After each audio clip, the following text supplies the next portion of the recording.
예, 안녕하십니까. 여러분들의 백만장자입니다. 사랑합니다, 여러분. 자, 오늘은 여러분들에게 주말 영상입니다. 스페셜 주말 영상으로 준비를 했고요.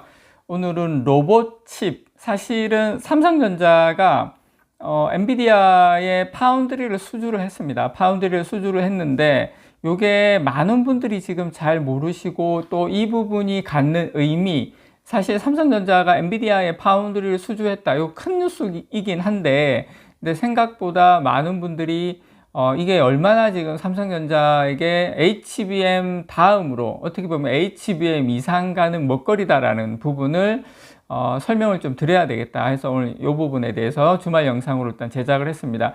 지금 작년 내내, 아니면 지금도 마찬가지이긴 합니다만, 전 세계 반도체 시장을 가장 뜨겁게 달군 키워드, 단연 HBM입니다. 물론 지금도 마찬가지이긴 합니다만, 이 AI 시대의 폭발적인 이 데이터 처리를 위한 필수 부품이죠. 요걸로 떠오르면서 사실상 거의 HBM 전쟁이라고도 해도 과언이 아닌데, 특히 이제 삼성전자는 SK 하이닉스를 맹추격하면서 일단 HBM3까지는 따라왔고 괄목할 만한 성장을 보였다라고 생각을 합니다. 이제 HBM4인데, 근데 이제 이 물밑에서는 사실 HBM보다도 더 거대한 파도가 밀려오고 있습니다. 물밑에서는 이게 뭐냐면 바로 로봇칩입니다. 이 로봇칩. 최근 이제 이 삼성전자의 엔비디아 그 차세대 로봇칩 수주 요 소식은요, 어떻게 보면 그냥 우리가 이제 단순하게 파운드리 계약 한 건 했네, 요거 이상이다라고 저는 생각을 합니다. 왜냐면 HBM으로 확보한 이 AI 모멘텀을 이제 시스템 반도체, 즉 이제 AI의 두뇌 영역까지 지금 이제 확장하려고 하는, 제가 오늘이죠. 예, 그전 영상에서 이제 AI 팩토리, AI 공장에 대해서 말씀을 드렸는데, 지금 엔비디아의 큰 그림, 그 안에 로봇칩이 있습니다, 여러분. 이 로봇칩이 결국에는 여러 가지 AI 팩토리라든지 여러 가지 부분으로 이제 확장되는 부분이 있는데, 요걸 이제 요것도 삼성과 이제 협력을 한다는 건데, 지금 이야기가 나오고 있는 부분, 지금 아직 몇 나노인지는 아직 확정되지는 않았어요. 그렇지만, 지금 대략적으로 삼성전자 4나노 아니면 3나노, 2나노까지는 조금 아닐 거다라는 의견은 아직 분분하긴 합니다만, 그런 상황이다. 그래서 제가 여러분들에게 이 시점에서 이 AI의 황제, 엔비디아가 TSMC가 아닌 삼성을 이 시점에 왜 선택을 했는지, 그 삼성을 선택한 그 핵심 의미 한 3가지 정도 여러분들에게 제가 일단 영상으로 오늘 말씀을 좀 드리도록 하겠습니다.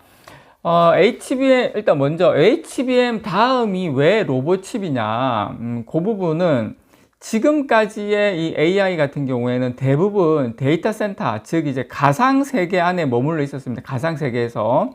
그래서 이제 HBM은 이 가상 세계에서 거대한 언어 모델 등을 이제 학습시키는 이제 중요한 고성능 메모리였죠. 기억 장치였죠. 그렇지만 이 AI의 궁극적인 목표는 가상 세계를 넘어서 실제 우리가 이제 우리와 생활에 밀접한 물리적으로 이쪽으로 나오는 겁니다. 어떻게 보면 AI의 그 궁극적인 목적지는 물리적으로 우리 세상에 나오는 거다. 그러니까 이때 바로 필요한 게 뭐다? 로봇칩이죠. 그래서 로봇칩은 인간처럼 보고, 그리고 인간처럼 듣고, 그리고 판단하고, 할 때 NPU하고 GPU도 당연히 필요하겠죠. 그리고 움직이고, 어떤 첨단 모터 같은 것도 필요하겠죠. 그리고 물리적의 어떤 핵심 두뇌, 요런 부분도 이제 필요하겠죠. 자율주행차, 휴머노이드 로봇, 스마트 팩토리, 그 다음에 배달 드론, 이렇게 우리가 상상하는 모든 미래 기기에 다 뭐가 들어간다? 예, 로봇칩이 탑재가 됩니다. 얼마 전에 중국에서 어떤 휴머노이드 로봇 걷는 거 거의 사람하고 비슷하게 이렇게 만들었던데, 어쨌든 지금 방향은 그쪽으로 막 가고 있는 건 확실하다.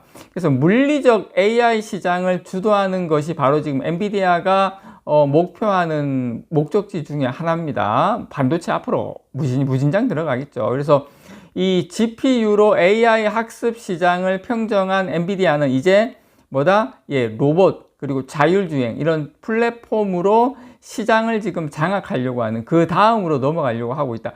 그런 측면에서 엔비디아 입장에서 삼성전자가 상당히 중요한 어떻게 보면 협력 관계로 앞으로 이제 넘어갈 수 있는, 왜냐하면 여러분 단순하게 그냥 뭐 로봇칩뿐만 아니라 뭐 디스플레이, 뭐 카메라, 그러니까 이제 어떤 본인들이 하고자 하는 데 있어서 삼성전자가 상당히 지금 같이 협력 관계로서 끈끈하게 급부상하고 있다.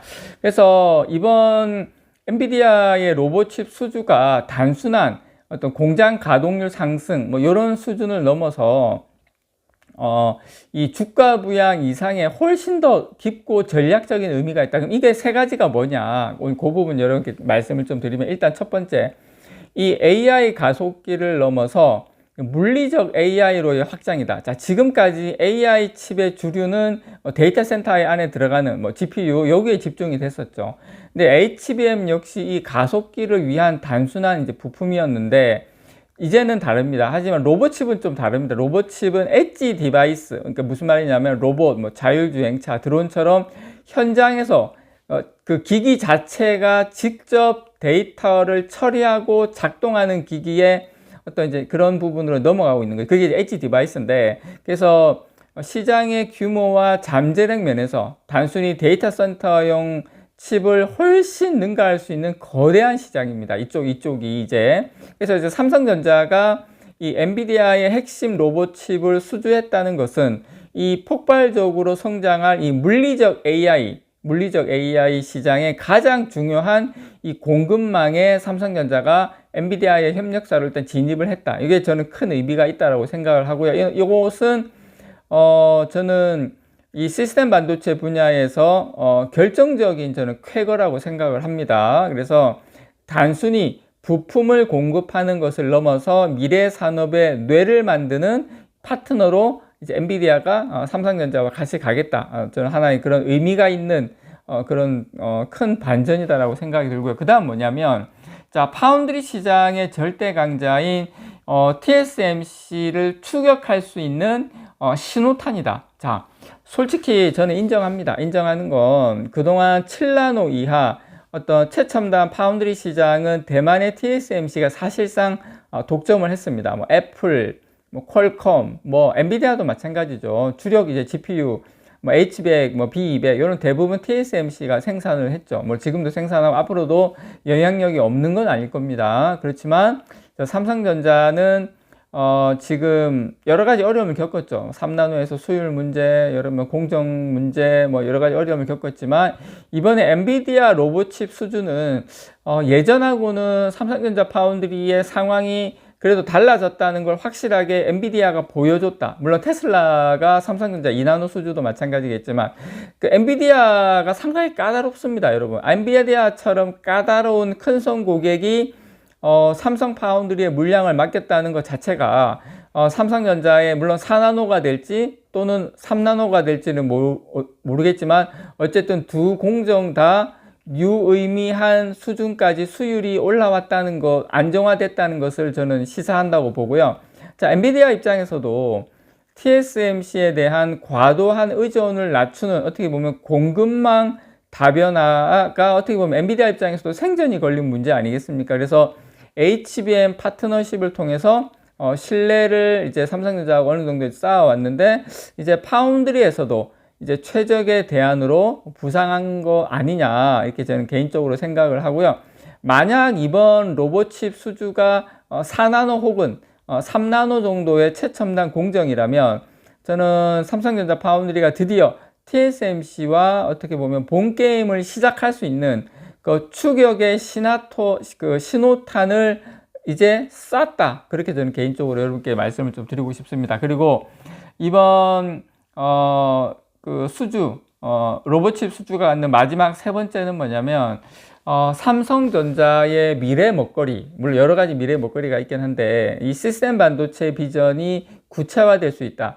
자, 삼성전자의 최종 목표는 메모리 1등이 아니죠. 메모리, 물론 이제 뭐 HBM 때문에 조금 자존심이 구겨지긴 했습니다만, 이재용 회장이 줄곧 강조해온 이 시스템 반도체 1등인데, 이 로봇칩은 어떻게 보면 시스템 반도체의 꽃이라고 불립니다. 뭐 CPU, GPU, NPU, 뭐 이런 고성능 로직 칩이 하나로 집약된 SoC, 시스템 온 칩이죠. 이 형태가 대부분입니다. 로봇칩 같은 경우에. 그래서 이번 수준은 어떻게 보면 삼성전자가 단순히 파운드리 생산만 잘하는 것이 아니라 복합 SoC 어떤 설계와 생산 전반에 걸친 기술력을 어떻게 보면 엔비디아로부터 인정받았다. 뭐 그런 의미다라고 생각합니다. 나아가 이제 삼성 같은 경우에 엑시노스라든지 뭐 아이소셀 이미지 센서입니다. 요 기술을 로봇 분야에 접목하려는 야심도 아마 가지고 있다라고 생각을 해요.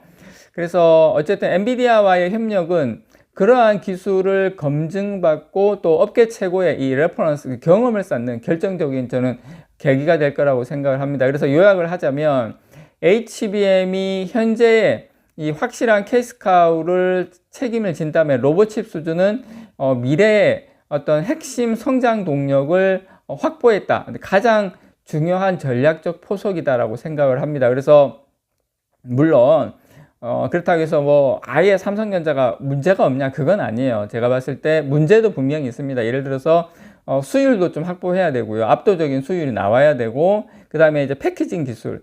이 부분이 지금 TSMC가 하고 있는 게 코어스인데, 삼성전자도 어떤 패키징 기술 경쟁력에서 아마 향후에 지속적으로 수주가 잘 되기 위해서는 어느 정도 수준까지 패키징 기술이 올라와야 된다. 뭐 어쨌든 간에 이런 종합적으로 봤을 때 엔비디아가 삼성을 선택했다. 그건 충분히 삼성전자가 이제 어느 정도 경쟁 궤도에 올라오고 있는 건 분명하다라는 거 여러분들에게 깨알같이 전달을 드립니다. 이상 여러분들의 백만장자였습니다. 사랑합니다, 여러분.